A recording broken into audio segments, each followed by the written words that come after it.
ತಮಿಳಿನಿಂದಲೇ ಕನ್ನಡ ಜನ್ಮ ತಾಳಿದ್ದು ಅನ್ನುವಂತಹ ವಿವಾದಾತ್ಮಕ ಹೇಳಿಕೆ ಕೊಟ್ಟಿದ್ದ ನಟ ಕಮಲ್ ಹಾಸನ್ಗೆ ಒಂದ್ ಕಡೆ ಹೈಕೋರ್ಟ್ನಲ್ಲೂ ಕೂಡ ನ್ಯಾಯಮೂರ್ತಿಗಳು ಛೀಮಾರಿ ಹಾಕಿದ್ರು. ಮತ್ತೊಂದು ಕಡೆ ಇದೇ ವಿಚಾರಕ್ಕೆ ಸಂಬಂಧಪಟ್ಟಂತೆ ಚಿತ್ರತಂಡ ಸುಪ್ರೀಂ ಕೋರ್ಟ್ ಮೆಟ್ಟಿಲು ಹತ್ತಿತ್ತು. ಅಲ್ಲೂ ಕೂಡ ಅತಿ ದೊಡ್ಡ ಶಾಕ್ ಎದುರಾಗಿದೆ.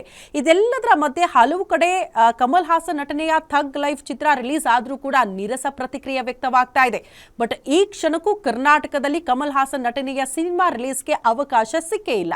ಹಾಗಾಗಿ ಚಿತ್ರತಂಡ ಸಂಕಷ್ಟವನ್ನ ಅನುಭವಿಸುತ್ತಿದೆ. ಈ ಕುರಿತ ಒಂದು ರಿಪೋರ್ಟ್ ಇಲ್ಲಿದೆ ನೋಡಿ.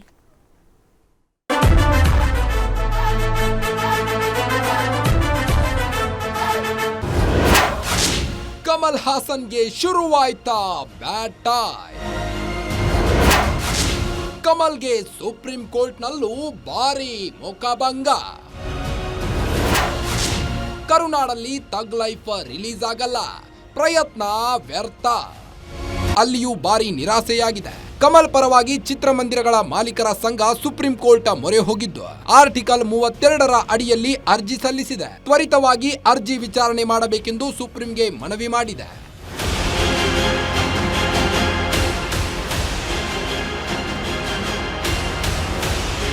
ಅವಸರವಿದ್ರೆ ಕರ್ನಾಟಕ ಹೈಕೋರ್ಟ್ಗೆ ಹೋಗಿ ಎಂದು ಸುಪ್ರೀಂ ಕೋರ್ಟ್ ನ್ಯಾಯಮೂರ್ತಿ PK ಮಿಶ್ರಾ ಸೂಚನೆಯನ್ನ ನೀಡಿದ್ದಾರೆ.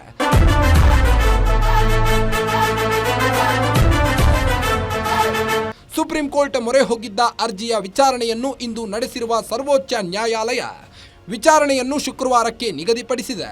ಸದ್ಯ ಜೂನ್ 10ರಂದು ಹೈಕೋರ್ಟ್ನಲ್ಲಿ ವಿಚಾರಣೆ ನಡೆಯಲಿದ್ದು ಕಮಲ್ ಭವಿಷ್ಯ ನಿರ್ಧಾರವಾಗುತ್ತೆ. ಅಲ್ಲಿಯವರೆಗೂ ಕಮಲ್ ಕನ್ನಡಿಗರಿಗೆ ಬಹಿರಂಗವಾಗಿ ಕ್ಷಮೆ ಕೋರುವವರೆಗೆ